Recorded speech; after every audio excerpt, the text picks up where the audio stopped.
শেষমেশ পদত্যাগ করছেন রাষ্ট্রপতি শাহাবুদ্দিন চুপ্পু। আর বঙ্গভবনের নতুন দায়িত্বে আসছেন স্পিকার হাফিজউদ্দিন আহমেদ। বঙ্গভবনের ভেতরে এখন চরম উত্তেজনা। যে কোনো মুহূর্তে আসতে পারে সেই মেগা ঘোষণা। দেশের সর্বোচ্চ সাংবিধানিক পদ থেকে এবার বিদায় নিতে যাচ্ছেন রাষ্ট্রপতি শাহাবুদ্দিন চুপ্পু। পতিত স্বৈরাচার সরকারের আমলে নিয়োগ পাওয়া সর্বশেষ এই হাই প্রোফাইল ব্যক্তিটির পদত্যাগের গুঞ্জন এখন আর কেবল গুঞ্জন নেই। ক্ষমতাচ্যুত সাবেক প্রধানমন্ত্রী শেখ হাসিনার সঙ্গে তার একটি অত্যন্ত গোপন ফোন আলাপ ফাঁস হবার পরেই মূলত এই বিদায়ের ক্ষণগণনা শুরু হয়েছে। কিন্তু সবচেয়ে বড় প্রশ্নটি হল, রাষ্ট্রপতি যদি আজকেই পদত্যাগ করেন তবে সংবিধান অনুযায়ী বঙ্গভবনের এই শূন্য চেয়ারে কে বসবেন? হ্যাঁ দর্শক, সংবিধানের সুস্পষ্ট বিধান অনুযায়ী নতুন রাষ্ট্রপতি নির্বাচিত না হওয়া পর্যন্ত এই বিশাল দায়িত্ব কাঁধে তুলে নিচ্ছেন বর্তমান জাতীয় সংসদের স্পিকার হাফিজউদ্দিন আহমেদ। কিভাবে একটি ফোন আলাপ রাষ্ট্রপতির গদি নড়িয়ে দিল, আর সংবিধানের এই বিশেষ অনুচ্ছেদে স্পিকারের ক্ষমতা নিয়ে ঠিক কি বলা আছে। চলুন দর্শক, বঙ্গভবনের চার দেয়ালের ভেতরে ঘটে যাওয়া এই রুদ্ধশ্বাস রাজনৈতিক থ্রিলারের একেবারে গভীরে প্রবেশ করা যাক। ঘটনার সূত্রপাত একটি অত্যন্ত গোপন এবং স্পর্শকাতর ফোনালাপকে নিয়ে। নির্ভরযোগ্য একটি সূত্র বলছে, চলতি বছরের মে মাসে রাষ্ট্রপতি মোহাম্মদ শাহাবুদ্দিন চিকিৎসার জন্য লন্ডন সফরে গিয়েছিলেন। সূত্র মতে তিনি 9 মে লন্ডনে পৌঁছান এবং 18 মে দেশে ফেরেন। আর এই সফরের মাঝখানেই ঘটে যায় সেই চাঞ্চল্যকর ঘটনা। লন্ডনে অবস্থানকালে তিনি টেলিফোনে সরাসরি কথা বলেন বিগত 2024 সালের জুলাই আগস্ট মাসের অভ্যুত্থানের মুখে ভারতে পালিয়ে যাওয়া সাবেক প্রধানমন্ত্রী শেখ হাসিনার সাথে। দেশের সর্বোচ্চ সাংবিধানিক পদে বসে একজন পলাতক এবং পতিত স্বৈরাচারের সাথে যোগাযোগ রাখাটা বর্তমান রাজনৈতিক প্রেক্ষাপটে একটি বিশাল অপরাধ হিসেবেই দেখা হচ্ছে। রাষ্ট্রপতির এই গোপন ফোনালাপের বিষয়টি খুব বেশি দিন গোপন থাকেনি।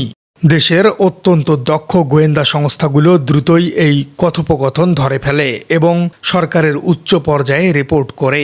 আর এই রিপোর্ট হাতে পাবার পরেই সরকারের পক্ষ থেকে রাষ্ট্রপতিকে পদত্যাগের অত্যন্ত কড়া একটি বার্তা বা আলটিমেটাম দেওয়া হয়।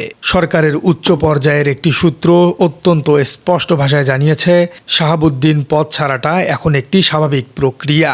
তিনি আজ বা কাল থাকবেন না, এটাই স্বাভাবিক। একটি সাধারণ ফোন আলাপে কি তাহলে রাষ্ট্রপতির বিদায়ের একমাত্র কারণ? দর্শক, রাজনৈতিক বিশ্লেষক এবং বিরোধী শিবিরের জ্যেষ্ঠ নেতারা কিন্তু এর পেছনে আরও অনেক বড় একটি জটিল সমীকরণ দেখতে পাচ্ছেন। বিএনপির একজন শীর্ষ নেতার মতে, রাষ্ট্রপতির এই সম্ভাব্য পদত্যাগের পেছনে কেবল একটি ফোন আলাপ দায়ী নয়, বিষয়টি এর চেয়েও বেশি গভীর এবং স্পর্শকাতর। গত 10 জুলাই আন্তর্জাতিক স্বনামধন্য সংবাদ মাধ্যম রয়টার্স এক বিস্ফোরক প্রতিবেদন প্রকাশ করে। এই প্রতিবেদনে দাবি করা হয়, দণ্ডপ্রাপ্ত সাবেক প্রধানমন্ত্রী শেখ হাসিনা এবং নিষিদ্ধ ঘোষিত আওয়ামী লীগের কয়েকজন জ্যেষ্ঠ নেতা আগামী ডিসেম্বরের মধ্যেই ভারত থেকে বাংলাদেশে ফিরে এসে আত্মসমর্পণ করার একটি বিশাল পরিকল্পনা করছেন। শুধু তাই নয়, দেশের ভেতরে ঘাপটি মেরে থাকা আওয়ামী লীগের কিছু নেতাকর্মী নতুন করে দল পুনর্গঠনের নানামুখী ছক কষছে বলেও গোয়েন্দা পর্যবেক্ষণে উঠে এসেছে। ঠিক এমন একটি টালমাটাল এবং স্পর্শকাতর সময়ে রাষ্ট্রপতি যদি পতিত স্বৈরাচারের সাথে যোগাযোগ পুনর্স্থাপনের চেষ্টা করেন, তবে তা রাষ্ট্রের নিরাপত্তার জন্য চরম হুমকি স্বরূপ। গণ অভ্যুত্থান পূর্ববর্তী সময়ের কোনো ব্যক্তিকে দেশের সর্বোচ্চ সাংবিধানিক পদে রাখাকে বর্তমান সরকার আর বিন্দুমাত্রও সমীচীন মনে করছে না। তাই শেখ হাসিনার এই কথিত কামব্যাক মিশনের আগেই বঙ্গভবনকে সম্পূর্ণ ঝুঁকিমুক্ত করার এই মাস্টার প্ল্যান হাতে নেওয়া হয়েছে। রাষ্ট্রপতি যদি হঠাৎ পদত্যাগ করেন তবে দেশের শাসনভার বা বঙ্গভবনের নিয়ন্ত্রণ কার হাতে যাবে? দর্শক, এই প্রশ্নের উত্তর লুকিয়ে আছে বাংলাদেশের সংবিধানের ভেতরেই। অনেকেই হয়তো ভাবছেন সরকার নিজেদের পছন্দ মতো কাউকে সরাসরি রাষ্ট্রপতি হিসেবে বসিয়ে দিবে, কিন্তু সংবিধানের নিয়ম এত সহজ নয়। বাংলাদেশের সংবিধানের 54 নম্বর অনুচ্ছেদে অত্যন্ত সুস্পষ্টভাবে বলা আছে, রাষ্ট্রপতির পদ যদি কোনো কারণে শূন্য হয় অথবা তিনি যদি পদত্যাগ করেন, তবে নতুন রাষ্ট্রপতি নির্বাচিত না হওয়া পর্যন্ত জাতীয় সংসদের স্পিকার ভারপ্রাপ্ত রাষ্ট্রপতি হিসেবে দায়িত্ব পালন করবেন। আর ঠিক এই সাংবিধানিক সমীকরণ অনুযায়ী বঙ্গভবনের পরবর্তী অভিভাবক হতে যাচ্ছেন বর্তমান স্পিকার হাফিজউদ্দিন আহমেদ। যতক্ষণ পর্যন্ত না জাতীয় সংসদে সংসদ সদস্যদের সরাসরি ভোটের মাধ্যমে একজন নতুন এবং স্থায়ী রাষ্ট্রপতি নির্বাচিত হচ্ছেন, ততক্ষণ পর্যন্ত স্পিকার হাফিজউদ্দিন আহমেদই রাষ্ট্রের প্রধান হিসেবে বঙ্গভবনের সব আনুষ্ঠানিকতা এবং সাংবিধানিক দায়িত্ব পালন করবেন। এটি গণতন্ত্রের একটি অত্যন্ত চাঞ্চল্যকর রক্ষা কবচ। স্পিকারের এই দায়িত্ব গ্রহণের মাধ্যমে দেশে কোনো ধরনের সাংবিধানিক শূন্যতা তৈরি হবার সুযোগ থাকবে না। স্পিকার হাফিজউদ্দিন আহমেদ একজন অত্যন্ত প্রজ্ঞাবান এবং অভিজ্ঞ রাজনৈতিক ব্যক্তিত্ব। এই অন্তর্বর্তীকালীন সময়ে বঙ্গভবনের মতো একটি স্পর্শকাতর জায়গা সামলানোর জন্য তার মতো বিচক্ষণ মানুষের বিকল্প নেই বলে মনে করছেন বিশ্লেষকরা।